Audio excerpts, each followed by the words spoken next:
Hello friends, welcome to Janata classes. मैं हूं शिवम पांडे और आज मैं आप सभी के लिए एनिमल किंगडम का पार्ट 2 लेके आ गया हूं। हमने already diversity in living organism के 3 चैप्टर कंप्लीट कर लिए हैं, the living world, biological classification and plant kingdom. Animal kingdom का पहला लेक्चर भी कंप्लीट हो गया है और आज के लेक्चर में हम स्टार्ट करेंगे सेगमेंटेशन से। तो दोस्तों, अगर आपने हमारे चैनल को अभी तक सब्सक्राइब नहीं किया है तो प्लीज़ इस चैनल को सब्सक्राइब करिए और बेल आइकन को प्रेस करिए ताकि इस चैनल पर अपलोड होने वाले हर वीडियो की नोटिफिकेशन आपको मिलती रहे। तो शुरू करते हैं अपना वीडियो। आप सभी को मेरी तरफ से बहुत बहुत नमस्कार। Segmentation, also known as metamerism. Segmentation is the division और differentiation of the body into distinct proportions called segments. Example, annelids, arthropods. In vertebrates, only internal metamerism is seen.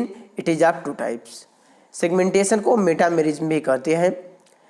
Segmentation में क्या होता है कि जो बॉडी होती है वह अलग अलग पार्ट में डिवाइड हो जाती है, अलग अलग अनुपात में डिवाइड हो जाती है। उन पार्ट्स को हम क्या बोलते हैं? सेगमेंट बोलते हैं। हमें एनिलिडा और आर्थ्रोपोडा में सेगमेंटेशन देखने को मिलता है। वर्टिब्रेट्स के अंदर, इन वर्टिब्रेट्स ओनली इंटरनल मेटामेरिज्म, उनके अंदर केवल आंतरिक मेटामेरिज्म देखने को मिलता है। वर्टिब्रेट के अंदर केवल आंतरिक मेटामेरिज्म पाया जाता है। यह 2 प्रकार का होता है। First, metameric segmentation, true metamerism. In this the body is often divided both externally and internally into number of segments, metameres. Example, annelids, arthropods and chordates.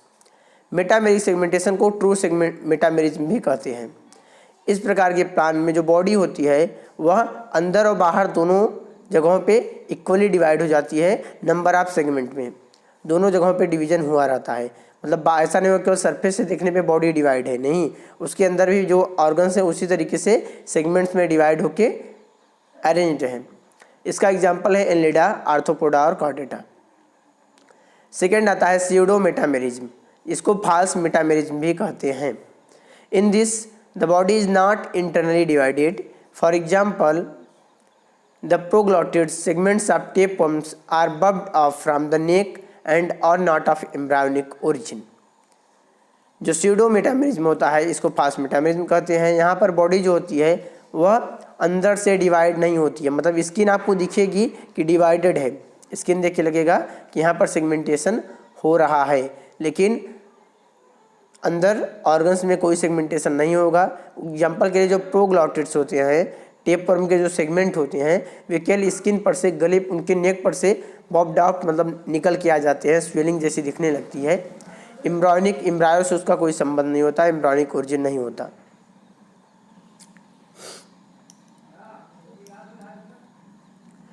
अगला पॉइंट आता है नोटोकॉर्ड।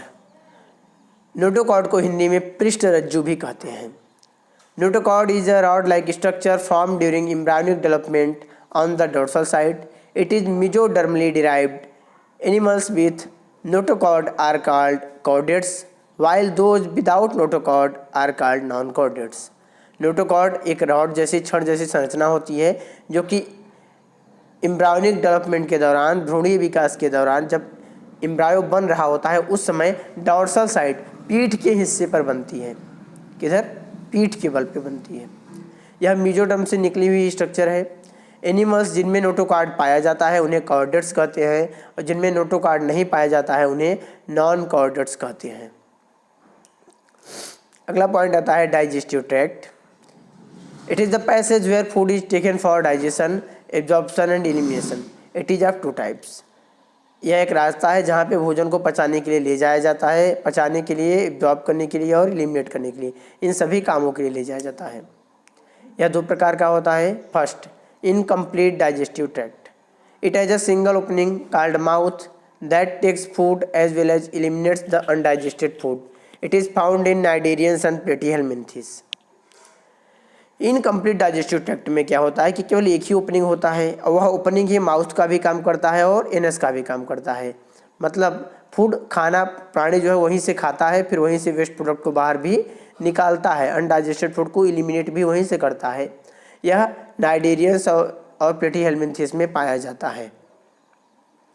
सेकंड आता है complete digestive tract, it has 2 openings. Complete digestive tract में 2 opening होते हैं, mouth for intake of food and anus for elimination of undigested food.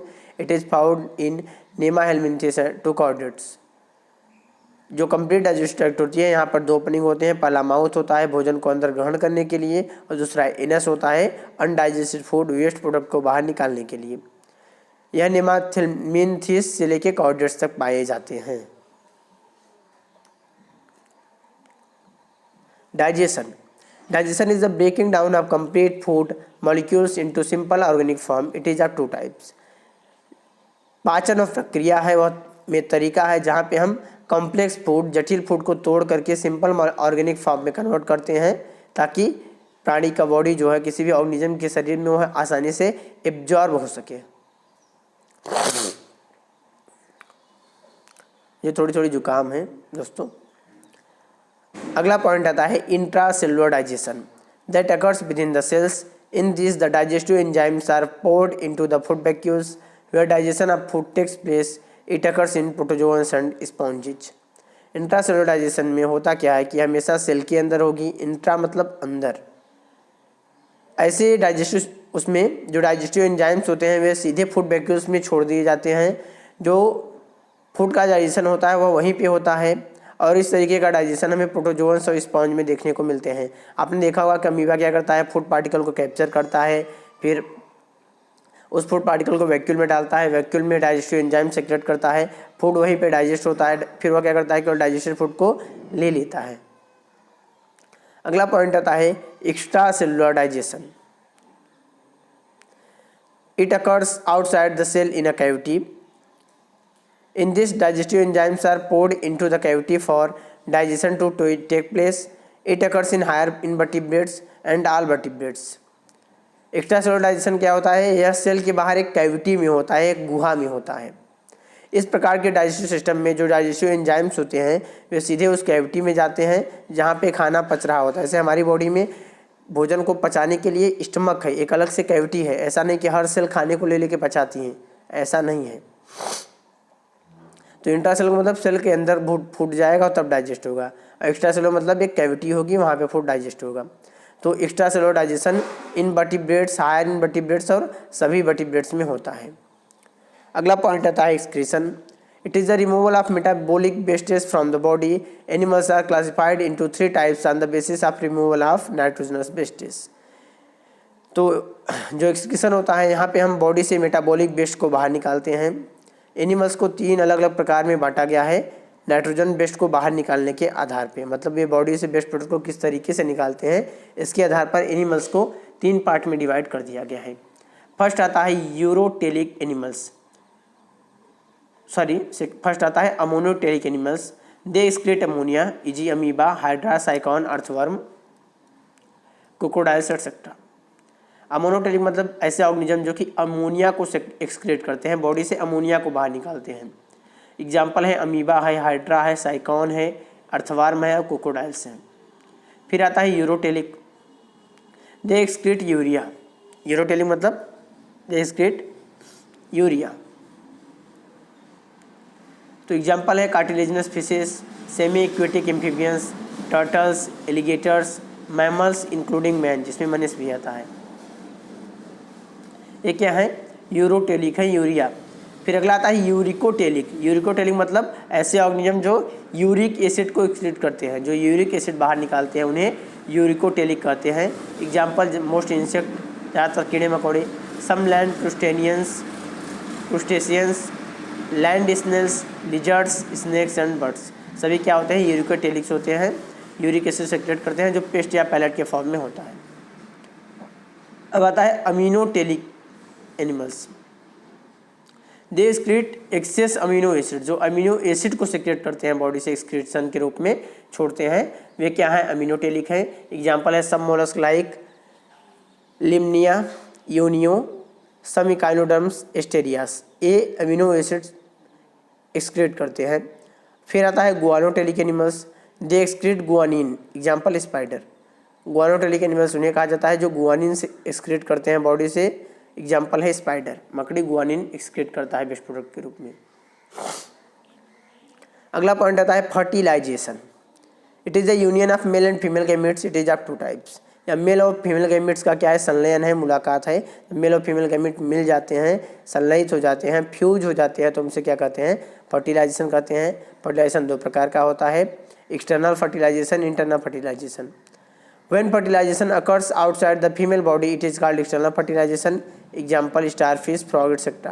जब fertilisation female body के बाहर होता है तो उसे एक्सटर्नल फर्टिलाइजेशन कहते हैं। एग्जाम्पल स्टारफिश या फ्रॉग होता है। इंटरनल फर्टिलाइजेशन, जब फर्टिलाइजेशन फीमेल बॉडी के अंदर होता है तो उसे इंटरनल फर्टिलाइजेशन कहते हैं। देखिए यहाँ पे मिस प्रिंटिंग हो गया है, उसने इंटरनल फर्टिलाइजेशन को भी एक्सटर्नल फर्टिलाइजेशन लिख दिया है।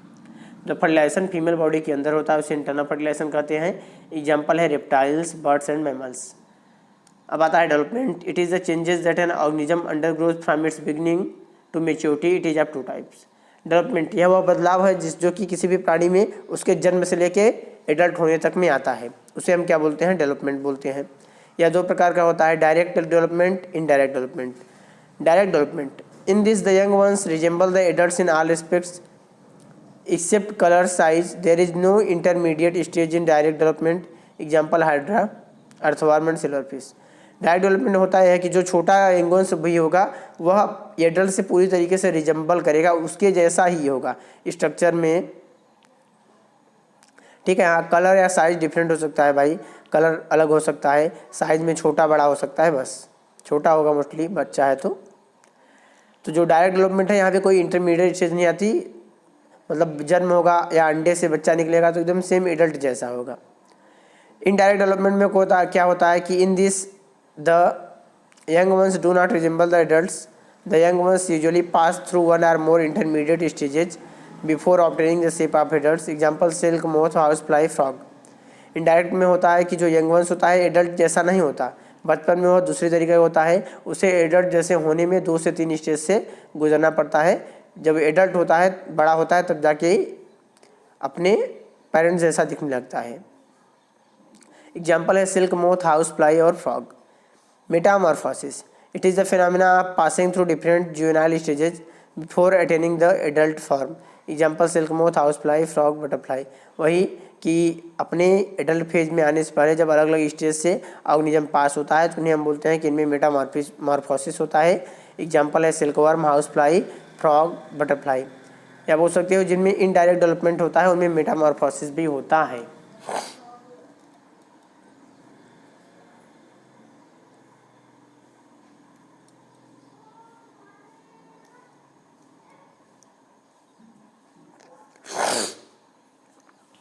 Classification of animals, characteristic feature of animal kingdom.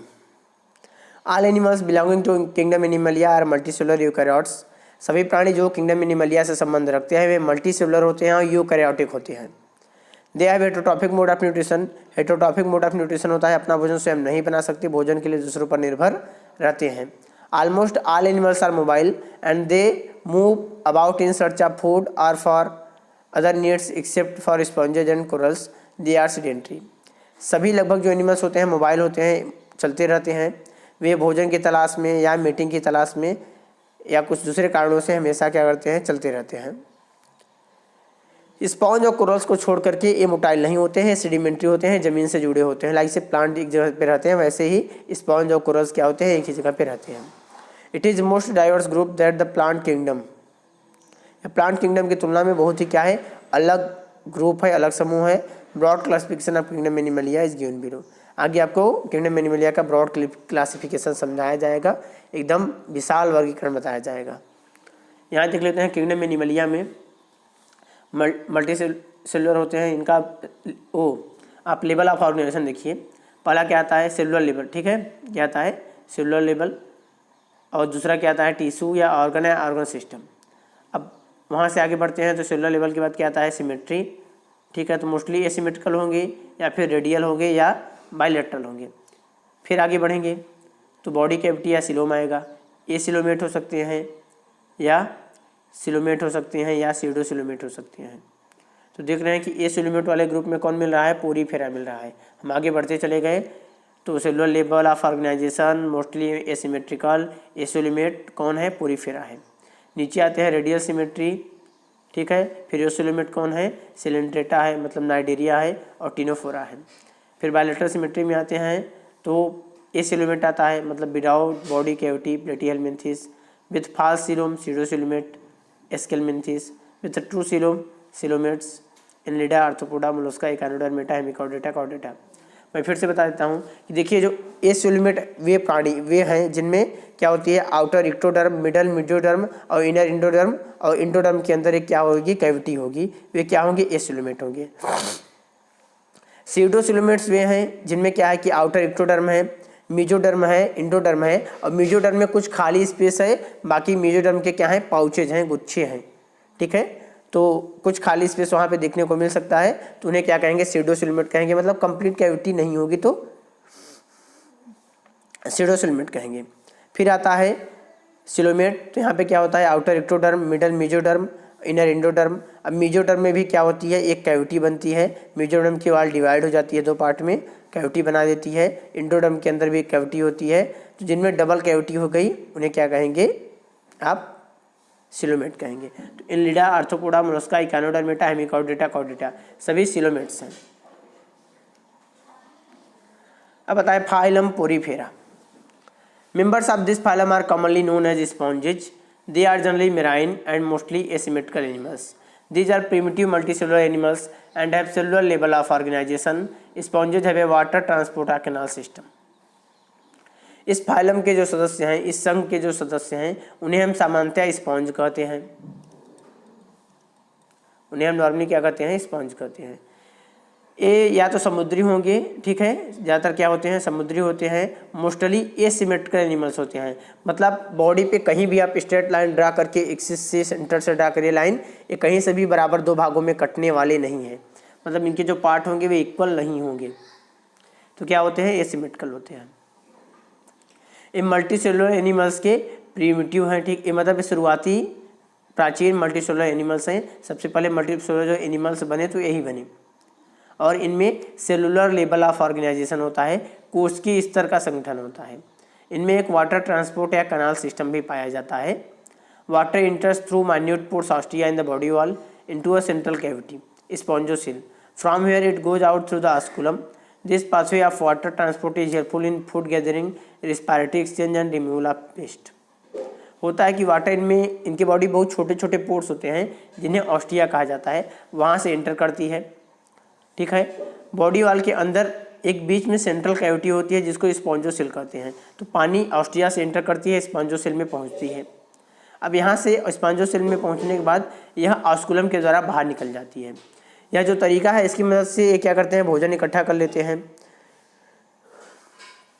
Gas exchange भी कर लेते हैं। भाई वाटर में ऑक्सीजन डिजॉल्व है तो वाटर से ऑक्सीजन ले लिया, उस वाटर में कार्बन डाइऑक्साइड छोड़ दिया, अपने बॉडी के वेस्ट को भी इस वाटर में छोड़ दिया, वाटर बाहर निकला और वेस्ट प्रोडक्ट शरीर से बाहर निकल गया। कोनिकोसाइट्स और collar cells line the spongocoel and the canals. इनके बॉडी के अंदर कोनिकोइड सेल होती हैं, या उन्हें हम कॉलर सेल भी कहते हैं, उनकी एक परत होती है, ठीक है। Digestion is intracellular, body is supported by a skeleton made of spicules और spongin fibres. Sexes are not separate, hermaphrodite, it means eggs and sperms are produced by the same individual. Sponges reproduce asexually by fragmentation and sexually by formation of gametes. Fertilization is internal and development is indirect, having a larval stage which is morphologically distinct from the adult. तो जो कोइनोसाइड cell होती हैं या collar cell होती हैं, ये क्या करती हैं, इनके अंदर की वाल को लाइन करती हैं, परत चढ़ा देती हैं वहाँ पे। डाइजेशन इंट्रासेलुलर होता है, कोशिका के अंदर होता है। बॉडी जो होती है वह स्केलेटन एक ढांचे के द्वारा सपोर्टेड होती है जो कि स्पाइकुल या स्पॉन्जिन फाइबर से बनी होती है, मतलब इनका स्केलेटन स्पॉन्जिन फाइबर से बना होता है, याद रहना चाहिए आपको। सेक्सेस अलग अलग नहीं होते हैं, हर्माफ्रोडाइट होते हैं, मतलब मेल सेक्स ऑर्गन और फीमेल सेक्स ऑर्गन एक ही प्राणी के अंदर पाए जाते हैं। It means eggs and sperm are produce by the same individual. वैसे सेक्स ऑर्गन जब उसी के अंदर होंगे तो एक्स और स्पर्म भी वही सेक्रेट रिलीज करेगा अकेले। स्पॉन्जेज एसेक्सुअली फ्रेगमेंटेशन के द्वारा रिप्रोड्यूस करते हैं, मतलब विखंडन हो जाता है, टूट जाते हैं। सेक्सुअली इनमें गैमेट्स बनता है। फर्टिलाइजेशन इंटरनल होता है और विकास जो होता है वह इनडायरेक्ट होता है, मतलब पहले लार्वा बनेगा फिर प्यूपा, इस तरीके से। और इनमें एक लार्वा स्टेज भी देखने को मिलता है जो कि अपने एडल्ट से पूरी तरीके से अलग होता है। एग्जाम्पल होता है साइकान, स्काइफा, फिगर देख सकते हैं आप। स्पॉन्जिला होता है फ्रेश वाटर स्पंज, और यू स्पंजिया होता है बॉस स्पंज। अब यहाँ पे हम थोड़ा इनका वाटर एसोसिएशन देखिए, ये छोटे छोटे पोर्शन की बॉडी पे जिन्हें ऑस्टिया बोला जाता है। तो वाटर क्या हुआ, ऑस्टिया से एंटर किया, सेंट्रल कैविटी को स्पॉन्जियोसेल बोलते हैं।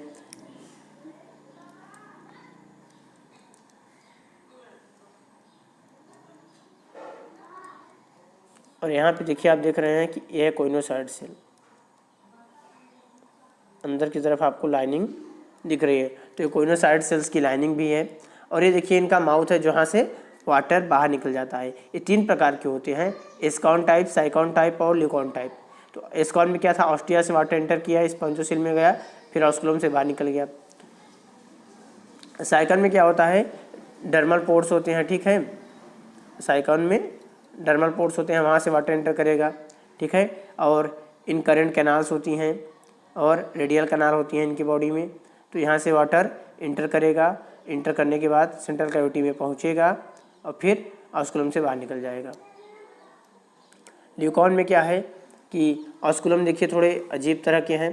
तो यहाँ ऑस्कुलम से वाटर रेडियल कैनाल से इंटर करेगा, ऑस्कुलम से भी बाहर निकल सकता है। इधर देखिए ऑस्कुलम कई दे दिए यहाँ पे, ठीक है। रेडियल कैनाल से वाटर अंदर जा रहा है और एक ऑस्कुलम यहाँ भी दे दिया, एक ऑस्कुलम उधर भी दे दिया और डर्मल पोर्ट्स भी दे दिया। तो सब में थोड़ा डिफरेंट क्या कर दिया है, सिस्टम कर दिया है। मतलब वाटर की एंट्री के लिए कहीं पे ऑस्टिया है तो कहीं पे क्या है, रेडियल कैनाल है, कहीं पे डर्मल पोर्ट्स है।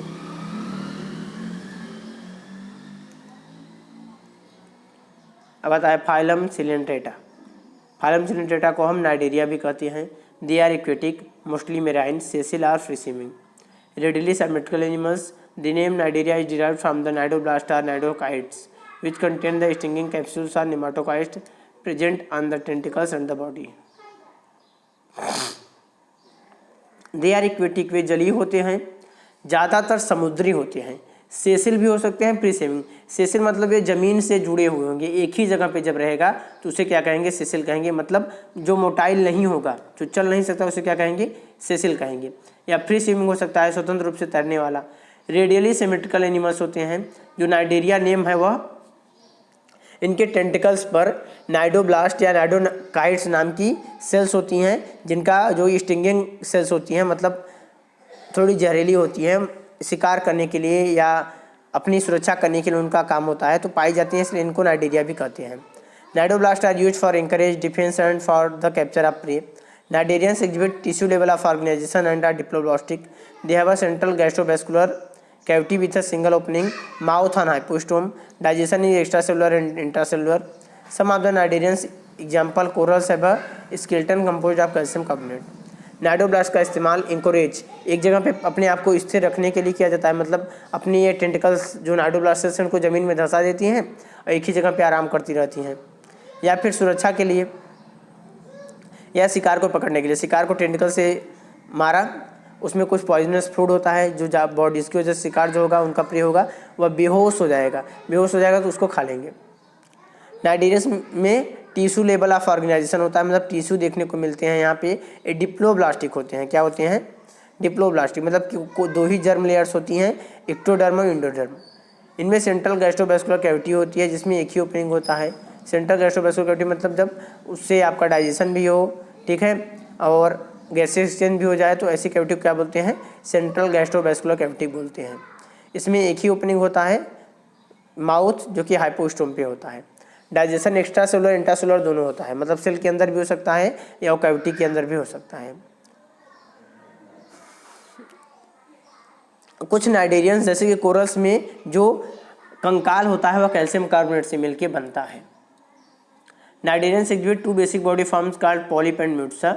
इनमें 2 प्रकार के बॉडी फॉर्म होते हैं, पॉलिप और म्यूट्सा। फिगर में आप देख सकते हैं कि ऑरेलिया जो ए है वो क्या है, म्यूट्सा है, और दूसरा एडम्सिया है जो कि पॉलिप है। तो the former is a sessile and cylindrical form like Hydra Adamsia, ठीक है। तो जो पॉलिप होता है वह आपका सिलेंड्रिकल के फॉर्म, सिलेंडर के फॉर्म का होता है, हाइड्रा और एडम्सिया में देखने को मिलता है। पॉलिप जो होता है हाइड्रा और एडम्सिया में देखने को मिलता है, जबकि जो आपका मेडुसा होता है वह अम्ब्रेला शेप का होता है, फ्री स्विमिंग होता है, और एलिया और जेलीफिश में होता है। Those cnidarians which exist in both forms exhibit alternation of generation metagenesis. It means polyps produce medusa sexually and medusa produce polyps sexually. Polyp produce medusa asexually and medusa form the polyp sexually. Example Obelia. तो कह रहा है कि कुछ नाइटेरियन जिनमें दोनों form पाई जाती हैं उनमें अल्टरनेशन ऑफ जनरेशन होता है, मेटाजेनेसिस होता है। पॉलिप जो होता है वह एसेक्सुअल रिप्रोडक्शन करके मेडुसा को प्रोड्यूस करता है, जबकि मेडुसा सेक्सुअल रिप्रोडक्शन करके पॉलिप को प्रोड्यूस करती है। ओबिलिया में देखने को मिलता है। एग्जाम्पल्स हैं Physalia Portuguese man of war, Adamsia sea anemone, Pennatula sea pen, Gorgonia sea fan and Meandrina brain coral. तो ये सारे एग्जाम्पल्स हैं। आपको एग्जाम्पल याद रहना चाहिए, साइंटिफिक नेम और कॉमन नेम दोनों ही। आगे चलते हैं। Ctenophora. Ctenophores, commonly known as sea walnuts or comb jellies, are exclusively marine, readily symmetrical, diploblastic organism with tissue level of organization. Ctenophores को हम सी वालनट्स या कॉम्ब जेलीज भी कहते हैं। एक्सक्लूसिवली मेराइन है, केवल समुद्र में पाए जाते हैं। इनमें रेडियली सिमेट्री होती है, मतलब आप कहीं से भी लाइन ड्रा कर दीजिए, ठीक है, देख रहे हैं ना आप, कहीं से भी लाइन में ड्रा कर दीजिए, ये दो बराबर पार्ट में कट जाएंगे। कहीं से भी लाइन ड्रा करिए, दो बराबर पार्ट में डिवाइड हो जाएंगे। डिप्लोब्लास्टिक होते हैं, केवल दो ही जर्म लेयर पाई जाती है, आउटर एक्टोडर्म और मिडल एंडोडर्म, और साथ में इनमें टिश्यू लेवल ऑफ ऑर्गेनाइजेशन होता है। बट यहाँ पे सेल्स के ग्रुप देखने को मिलेंगी जो कि एक स्पेशल फंक्शन करेंगे, उन्हें क्या कहेंगे, टिश्यू कहेंगे। The body bears 8 external rows of ciliated comb jellies which help in locomotion. देखिए इनके शरीर पर आपको 8 रोज देखने को मिल रहा है। 1 2 3 4 5 6 7 8 कतारें हैं इनको कॉम्ब जेलीज की, ठीक है, जिनका मेन काम क्या होता है, यहाँ पे कॉम्ब प्लेट्स की 8 कतारें हैं, जिसकी वजह से ये लोकोमोशन करते हैं, चलते हैं।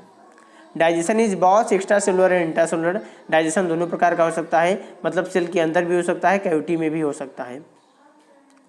Bioluminescence, the property of a living organism to emit light, is well marked in ctenophores. Sexes are not separate. Reproduction takes place only by sexual means. Fertilization is external with indirect development. Examples Pleurobrachia and Ctenoplana. यहाँ पे आपको एक property देखने को मिलती है bioluminescence, मतलब कोई भी ऑर्गेनिज्म नेचुरल, ठीक है, जब लाइट इमिट करता है तो उस प्रॉपर्टी को बायोल्यूमिनेसेंस कहती है।